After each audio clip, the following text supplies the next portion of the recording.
कोण दार लावायला उठले? माऊ हो तू इथे का? स्कूलमध्ये.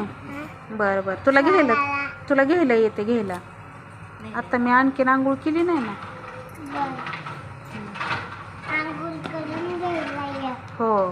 कितीला सुटतंय तुझं स्कूल? 1 वाजता. ओके येते. हां 1 1 हां 1 हां. सावकाश उतर.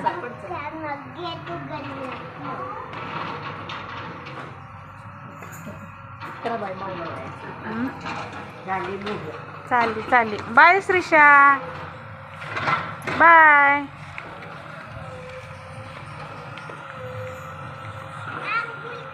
हो.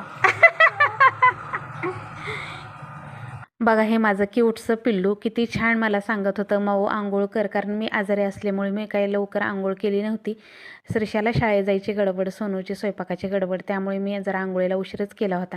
त्यानंतर श्रीषा शाळेत गेल्यानंतर मी आंघोळ वगैरे करून घेतली. आज होती एकादशी, डोकं धुतलं होतं आणि चला म्हटलं मस्तपैकी आवरूया आणि विठुरायाचं दर्शन घेऊया. तर इथं सोनूने छान अशी विठ्ठलाची पूजा केलेली आहे, ती पण तुम्हाला दाखवते. तर इथं मी फास्टमध्ये दाखवले, त्यामुळे तुम्हाला असं वाटत असेल ह्या तर फास्टमध्ये चालतात, पण तसं काही नाही, मी खूप हळूनं चालत होते. त्यानंतर इकडे सोनूनं छान अशी विठ्ठलाची पूजा केली होती, विठू रुक्माईची. आणि इकडे भगवंताचा फोटो आहे. तर बघा जसं पंढरपूरला पांडुरंगाचं मंदिर आहे तसंच बार्शीमध्ये भगवंताचं मंदिर आहे. त्यामुळे भगवंताच्या मंदिराला सुद्धा दर्शन घ्यायला जायचं होतं, पण मला डॉक्टरने सांगितलं होतं ना की पायऱ्या वगैरे चढायच्या नाहीत, उतरायच्या नाहीत, त्यामुळे मग मी काही दर्शनासाठी जाऊ शकले नाही. पण बघू शकताय तुम्ही पांडुरंग जसा आहे ना तशी सेम भगवंताची मूर्ती आहे बार्शीला.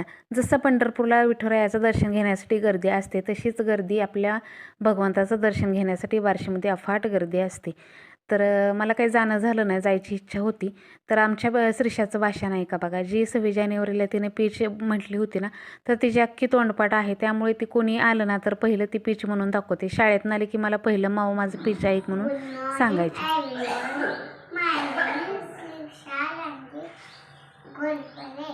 Today is 26 January. We are celebrating Republic.